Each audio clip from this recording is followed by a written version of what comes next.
welcome. I'm an artist. I've been painting for over 35 years. I love what I do.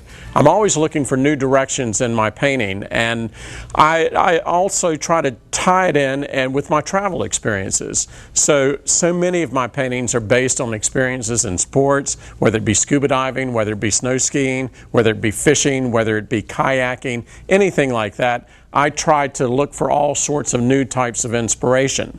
Several years ago, I had a magical trip to Fiji, and I had just gotten certified to scuba dive and thought, gosh, I would love to do a series of paintings based on scuba diving.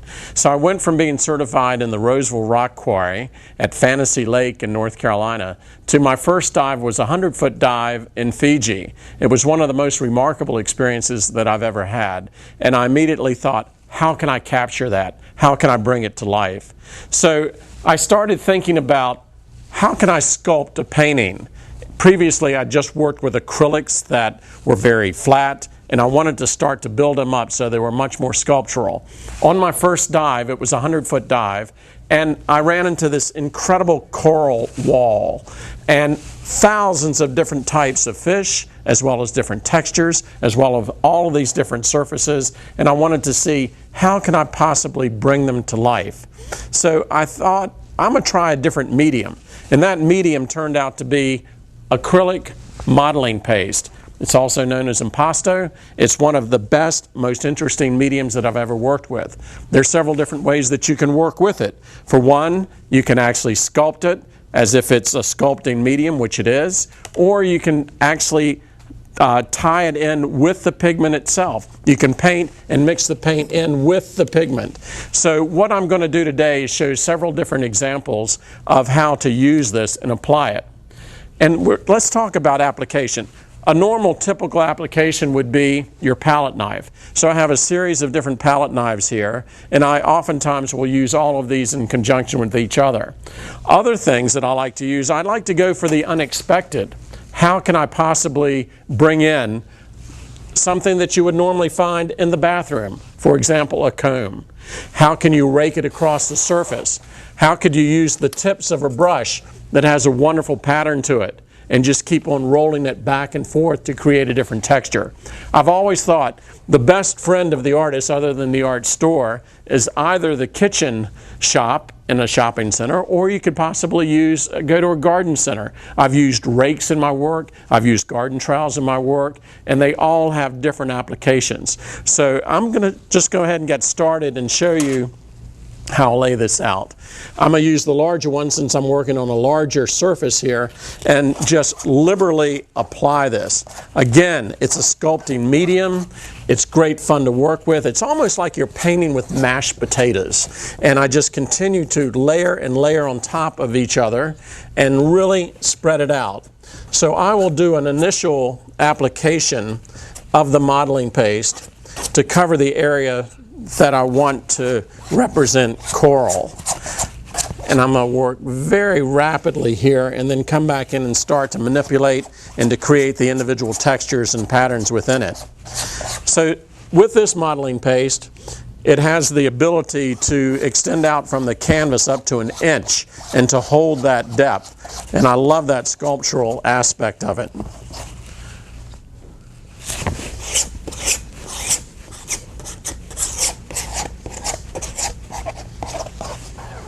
So I'm thinking about the composition. Where do I want those incredible fish to swim within the painting? And so I'm laying out the structure and setting the environment for the canvas. So at this point, all this texture looks about the same. And compositionally, I think it works okay.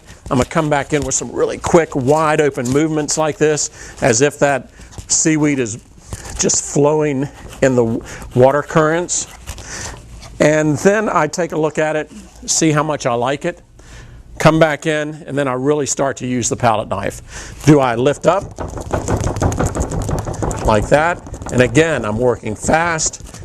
I want that to create some energy and vitality in its own right. I can push this around, create large sweeping areas of larger coral. Do a layer on top of that.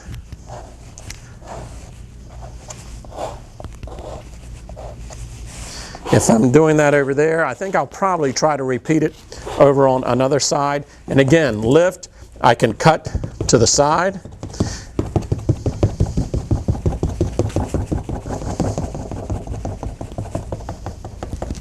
So that'll create a continuity of that sculptural medium all the way across.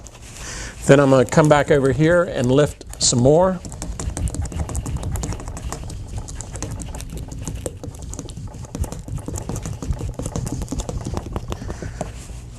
Okay, so what I've done here is I've changed the textural basis for the painting. I have areas that are smooth, I have areas that are really built up, I have a lot of nice contrast within it. But the fun part is just ready to begin. At this point, I'm going to come back in, and again, using one of the unexpected tools. This, for example, is just the top of a soda bottle.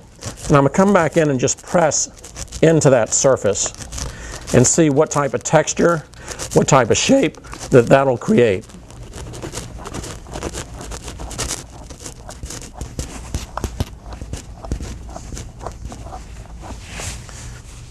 Let's see what happens with this.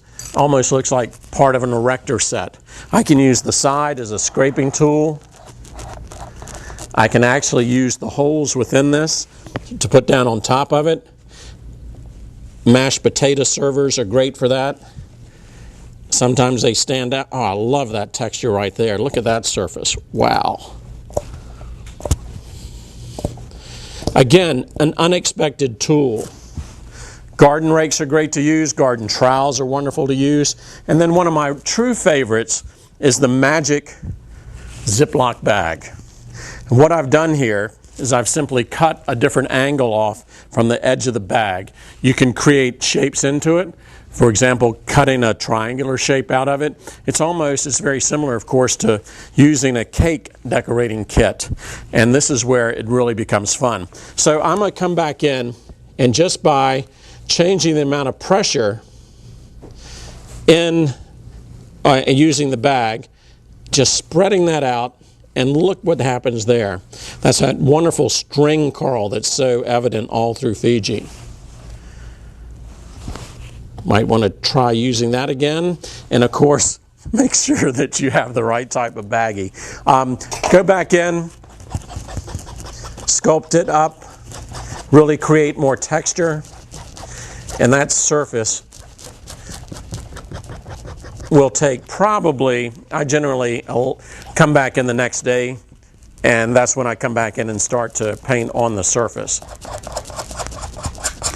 So I've always felt that if it looks good in white, and if it's sculpted in white, like this one that I worked on yesterday, that it's going to look good under any conditions.